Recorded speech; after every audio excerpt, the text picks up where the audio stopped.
नमस्कार, आप देख रहे हैं न्यूज वन इंडिया। में हूं आपके साथ पूजा यादव। देश में कोरोना मामलों की संख्या 3 लाख के पार इस वक्त हो चुकी है।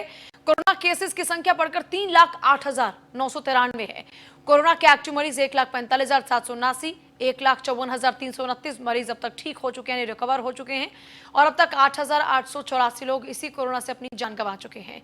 24 घंटे में कोरोना के 11,458 नए मरीज हैं और 386 की मौत अब तक हो चुकी है। तो देश में हालात खराब हो रहे हैं। 3 लाख के पार इस वक्त आंकड़ा पहुंच चुका है। 3,08,993 इस वक्त संख्या है। और देखिए, लगातार आंकड़ों में जितनी तेजी के साथ इजाफा हो रहा है, ये चिंता का विषय लगातार बना हुआ है। पिछले अगर 1 महीने की ही बात करते हैं तो रफ्तार इतनी तेजी के साथ रही कि 18 मई में 1 लाख केसेस थे। 2 जून को यही 2 लाख हो जाता है आंकड़ा और 13 जून में यह आंकड़ा हो जाता है 3 लाख के पार। तो अब अंदाजा लगा लीजिए कि 1 महीने भी कम वक्त में अब तेजी के साथ में डबल में आंकड़ा हो रहा है। तो अब यह चिंता का विषय है। 16 और 17 तारीख को प्रधानमंत्री मोदी एक बार फिर से मुख्यमंत्रियों के साथ में चर्चा करेंगे और उस चर्चा में लगातार जो अनलॉक 1 के दौरान में कदम उठाए गए हैं उनको लेकर चर्चा होगी। 13 जून को 3 लाख पार केसेस हो गए। अब सोचिए क्या आंकड़े इस वक्त हैं। देखिए, अलग अलग आपको आंकड़ों के जरिए बता रहे हैं कि फिलहाल क्या कुछ स्थिति बनी हुई है पूरे देश में। हमने आपको आंकड़ा बताया कि इस वक्त आंकड़ा जो है 18 मई में 1 लाख था, 2 जून को 1 लाख था, 13 जून को यही आंकड़ा 3 लाख के पार हो जाता है। जैसे भी आंकड़ा हम आपको बता भी रहे थे भी कि 3,08,000 से भी ज्यादा इस वक्त केसेस हो चुके हैं। तो ये लगातार चिंता का विषय बना हुआ है और सरकार इसको लेकर लगातार मंथन भी कर रही है। उत्तर प्रदेश सरकार अपने स्तर पर, पंजाब सरकार अपने स्तर पर, महाराष्ट्र सरकार अपने स्तर पर, क्योंकि केंद्र की ओर से अब जिम्मेदारी राज्य सरकारों को सौंप दी गई है। इससे पहले लगातार प्रधानमंत्री मोदी मुख्यमंत्रियों के साथ में बातचीत भी करते रहे। उस बातचीत का मकसद था किस तरीके से लॉकडाउन को सफल बनाया जाए। लेकिन आज आत्मनिर्भरता की बात की जा रही है। उस आत्मनिर्भरता में यह भी होता है तय कि आप अपनी जिम्मेदारी खुद भी लें।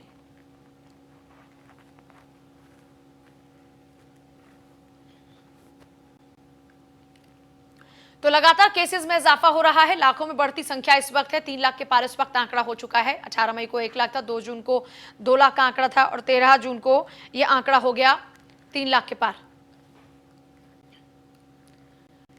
और वहीं लखनऊ में सीएम योगी ने प्रवासी श्रमिकों को सहायता राशि प्रदान की। डीबीटी के जरिए सीएम योगी ने खाते में पैसे ट्रांसफर किए। 10,48,166 श्रमिक परिवारों को 1,000 रुपए की सौगात सीएम योगी द्वारा दी गई है। उनके खातों में 1,000 रुपए ट्रांसफर किए गए हैं। 104 करोड़ 82 लाख रुपए खाते में ट्रांसफर किए गए हैं।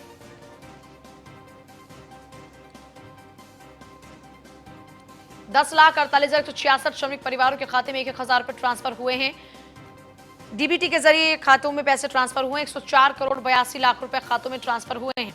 देखिए, डीबीटी योजना केंद्र की बहुत ही महत्वाकांक्षी योजना है जिसके जरिए डायरेक्ट बैंक ट्रांसफर, यानी जो भी पैसा है वो आपके सीधे बैंक खाते में आएगा।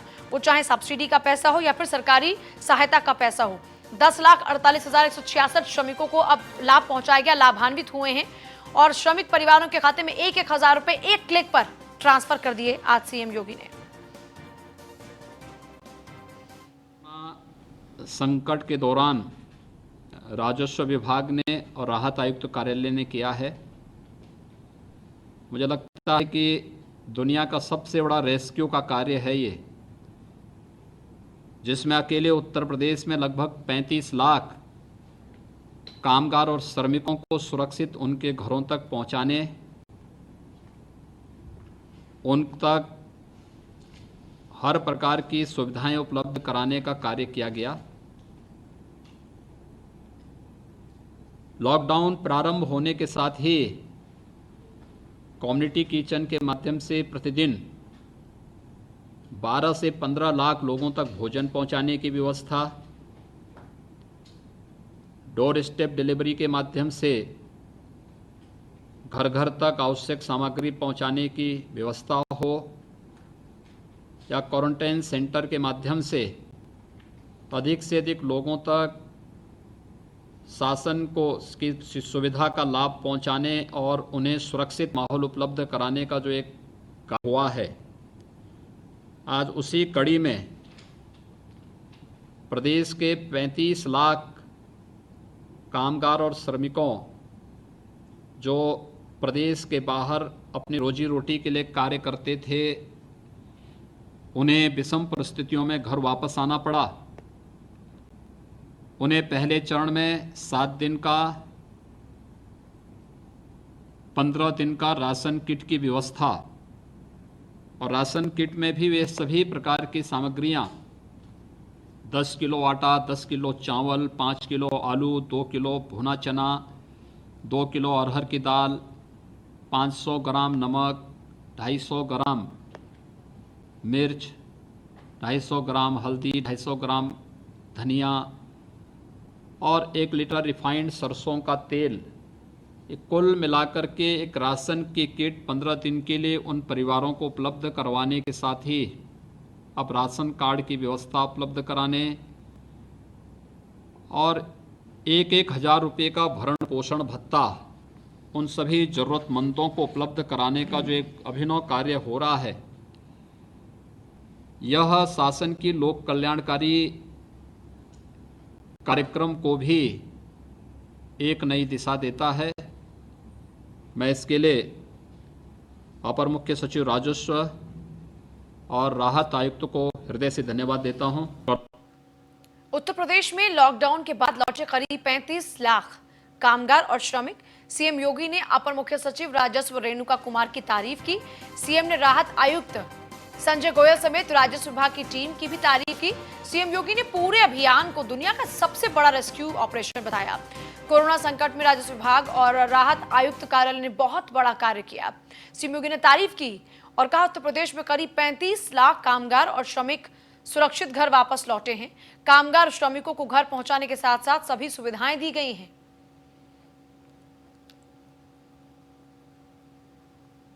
उनकी रोजी रोजगार के साथ जोड़ने की कार्रवाई भी प्रारंभ कर दी। कहीं जॉब कार्ड बनाए गए हैं, कहीं पर इनके स्किल डेवलपमेंट के अनुसार इनको वहां पर कार्य देने की अपनी तैयारी हर एक जिला प्रशासन अपने स्तर पर कर रहा है। सचमुच बहुत अद्भुत कार्य हुआ है और बहुत सराहनीय कार्य हुआ है जनपद स्तरों पर भी, क्योंकि मुझे तो इधर बीच में कुछ जनपदों में जाने का अवसर प्राप्त हुआ था और मैंने पब्लिक जो फीडबैक लिया उसके माध्यम से पब्लिक ने इसको बहुत सराहना की कि वास्तव में जिस मुस्तैदी के साथ प्रशासन ने इस पूरे जो डिजास्टर के दौरान, आपदा के दौरान कार्य किया है, वह मुझे लगता है कि हम सब के सामने एक नई मिसाल प्रस्तुत करता है। श्रमिकों के बच्चों के बालिकाओं की शादी के लिए एक व्यापक कार्य योजना के साथ पहले से ही श्रम विभाग कार्य कर रहा है। तो प्रदेश में रह रहे या प्रवासी कामगार और श्रमिकों को हर हाथ को काम मिल सके, व्यापक पैमाने पर रोजगार सृजन की एक व्यापक कार्य योजना को भी अभी श्रम विभाग आगे बढ़ा रहा है और इसके लिए एक आयोग के गठन की प्रक्रिया भी वर्तमान में चल रही है। ढेर सारी अपनी योजनाओं के साथ श्रम विभाग जब कार्य कर रहा है तो आज इस कार्यक्रम में इसीलिए श्रम और सेवायोजन के मंत्री भी स्वयं उपस्थित हैं।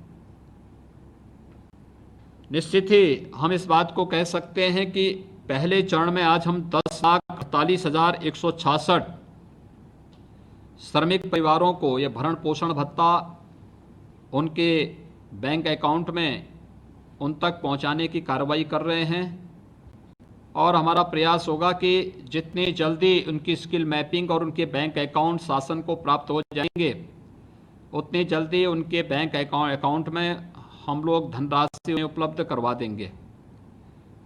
मैं इस बात के लिए धन्यवाद दूंगा वित्त विभाग को भी, अपर मुख्य सचिव वित्त को, कि अब तक उन्होंने और पूरी सरकार ने मिलकर के प्रदेश के अंदर लगभग 34 लाख श्रम विभाग के साथ मिलकर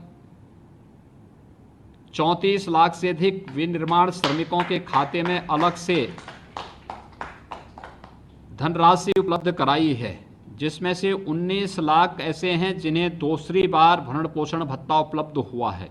उनके रोजी रोजगार के साथ जोड़ने की कार्रवाई भी प्रारंभ कर दी। कहीं जॉब कार्ड बनाए गए हैं, कहीं पर इनके स्किल डेवलपमेंट के अनुसार सीएम योगी हमेशा ही फुल एक्शन में रहते हैं। यही वजह है कि कोरोना काल में उत्तर प्रदेश के हालात बाकी राज्यों के मुकाबले बहुत बेहतर हैं। आज सीएम योगी ने पहले प्रवासी श्रमिकों को सौगात दी, फिर टीम 11 के साथ बैठक की।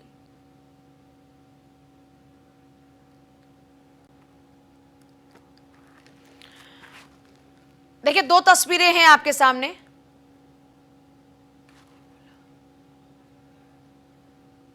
दो तस्वीरें आपके सामने हैं, जिनमें पहली तस्वीर है प्रवासी श्रमिकों से सीधे बातचीत की, क्योंकि इस वर्चुअल वर्ल्ड में लगातार सीएम योगी बार बार लोगों से बातचीत करते हैं। फिलहाल ये तस्वीरें आप देख रहे हैं, जिस दौरान में सीएम योगी ने प्रवासी श्रमिकों से बातचीत की जो लाभान्वित हुए हैं, जिनके खाते में आज 1,000 रुपए पहुंचे। इसके अलावा टीम 11 के अथक प्रयासों से लोग जो सुरक्षित अपने घर वापस लौटे, वही लोग हैं। इनके राशन कार्ड की बात हो या फिर इन तक खाद्यान्न वितरण की बात हो या फिर अब 1,000 रुपए इनके खाते में मिलने की बात हो, इन तमाम प्रयासों को लेकर लोगों से खुद फीडबैक लिया। इसके अलावा एक और टीम 11 के साथ में बैठक की तस्वीर आपके सामने है। यह हर दिन की दरअसल एक्सरसाइज है सीएम योगी की। हर दिन वो टीम 11 के साथ में बैठक करते हैं और अब एक बार फिर से टीम 11 के साथ बैठक की है। और अब देखिए, बैठक के साथ साथ जो अब तक की कार्रवाई रही है टीम 11 की, उसको लेकर तारीफ भी की जा रही है। जो टीम के अभी तक अथक प्रयास रहे हैं और जिनके नतीजे सफल रहे, उन तमाम अधिकारियों की तारीफ भी हर दिन लगातार कर रहे हैं आजकल सीएम योगी। तो ये टीम 11 के साथ बैठक की तस्वीरें हैं, जिसमें मंथन चल रहा है कि आगे उत्तर प्रदेश को और बेहतर स्थिति में कैसे लाया जाए, क्योंकि इससे पहले जो चैलेंज था वो सीएम योगी के सामने, सरकार के सामने ये था कि लोगों को सुरक्षित घर पहुंचाया जाए और अब उनके लिए रोजगार।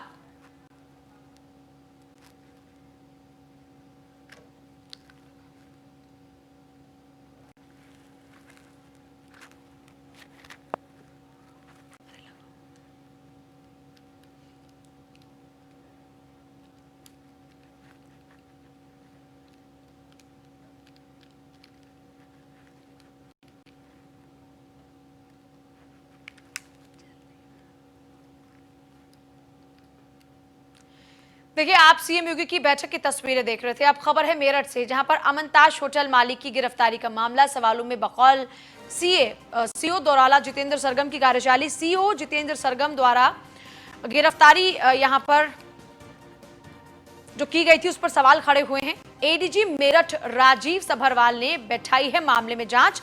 इस प्रकरण की जानकारी हुई है, बिना मुकदमे के प्रेस नोट जारी हुआ। बाकी बातों को लेकर जांच का निर्देश है, एसएसपी को दिया गया है निर्देश। एडीजी मेरठ ने बताया इस प्रकरण में कार्रवाई कराई जाएगी। सीओ जितेंद्र सरगम ने होटल मालिक रत्नेश गोल्डी को अरेस्ट किया था। होटल मालिक को सीओ ने बताया था अमेरिका का वांछित आरोपी। सीओ ने बिना मुकदमे के ही फोटो और प्रेस नोट जारी कराए। एसएसपी अजय साहनी ने गिरफ्तारी की बात से इनकार किया। दरअसल अमनताज होटल को कुछ महीने पहले साहिबाबाद के गुलमोहर ग्रैंड निवासी सौरभ सभरवाल को किराए पर दिया गया था। बकौल सीओ दौराला जितेंद्र सरगम पिछले दिनों साहिबाबाद के गुलमोहर निवासी सौरभ सभरवाल ने उन्हें शिकायती पत्र दिया। बताया कि होटल की जो लीज का समय है वो अप्रैल 2018 से 31 मार्च 2021 तक है। लॉकडाउन में होटल बंद था। दूसरे पक्ष का आरोपी है कि 9 जून को होटल मालिक रत्नेश उर्फ गोल्डी भूटानी साथियों सहित होटल पर आया और ताला लगा गया।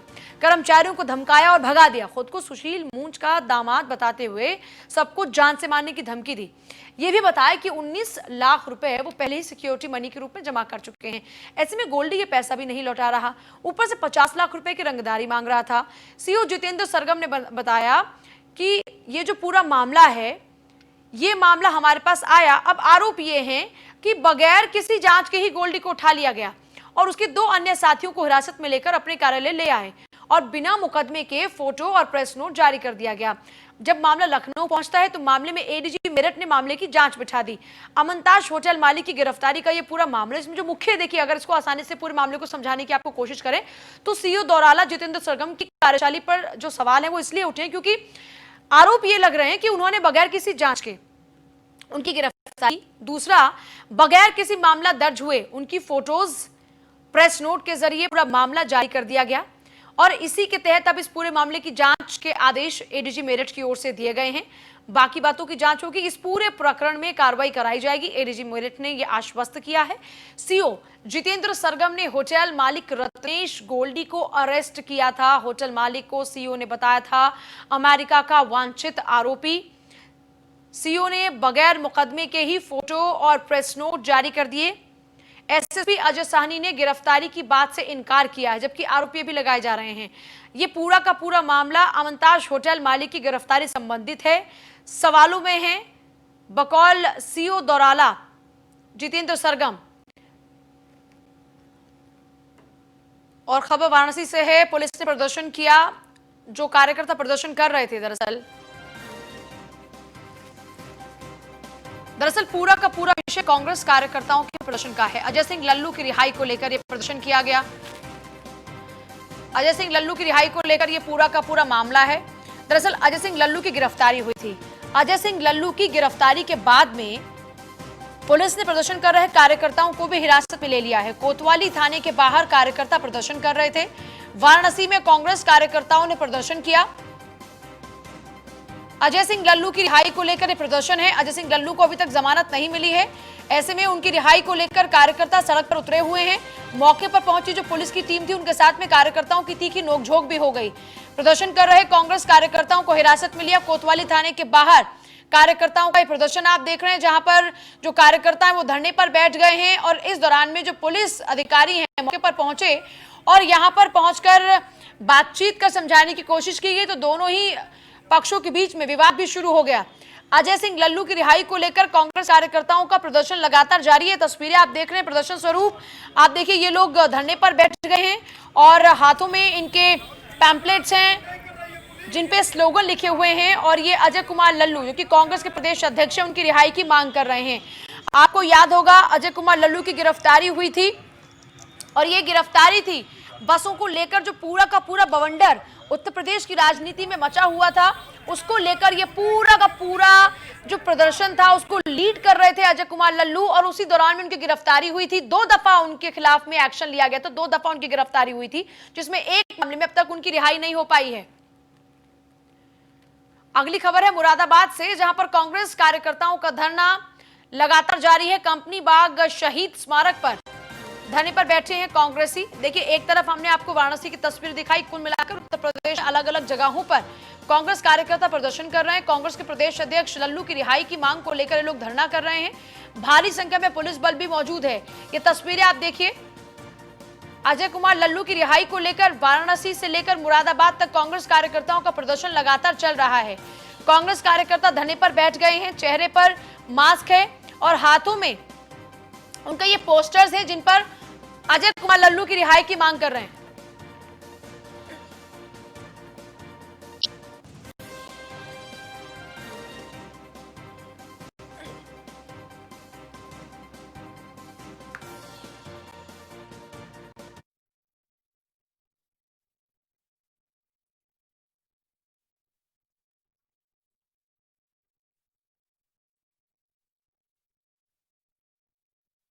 से आपको 2 तस्वीरें दिखा रहे हैं। इससे पहले भी हम लगातार आपको जिक्र कर रहे थे कि वाराणसी से लेकर मुरादाबाद तक कांग्रेस कार्यकर्ताओं का प्रदर्शन लगातार चल रहा है। और ये प्रदर्शन है अजय कुमार लल्लू की रिहाई को लेकर, क्योंकि अजय कुमार को अब तक जमानत नहीं मिली है और अजय कुमार लल्लू अब भी सलाखों के पीछे ही हैं।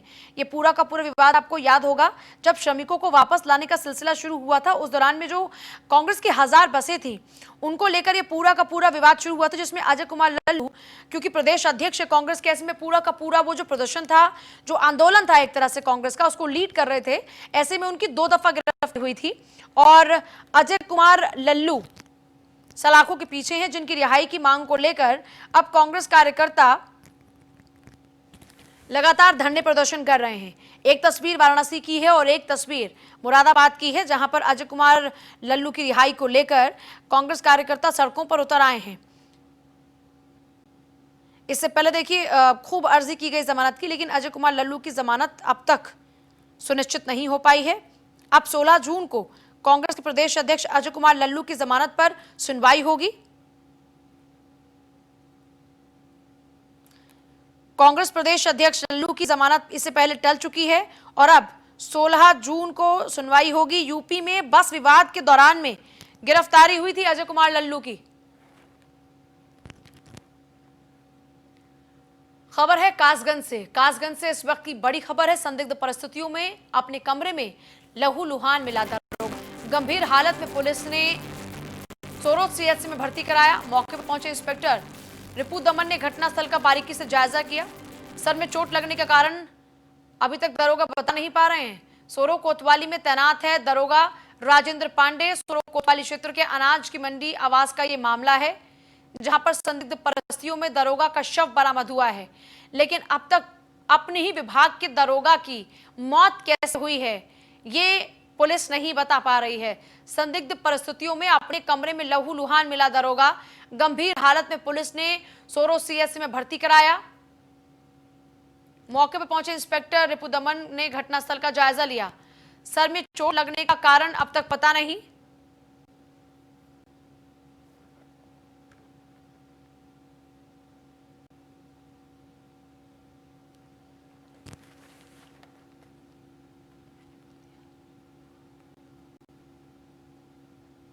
गंभीर हालत में पुलिस ने सोरो सीएचसी में भर्ती कराया है।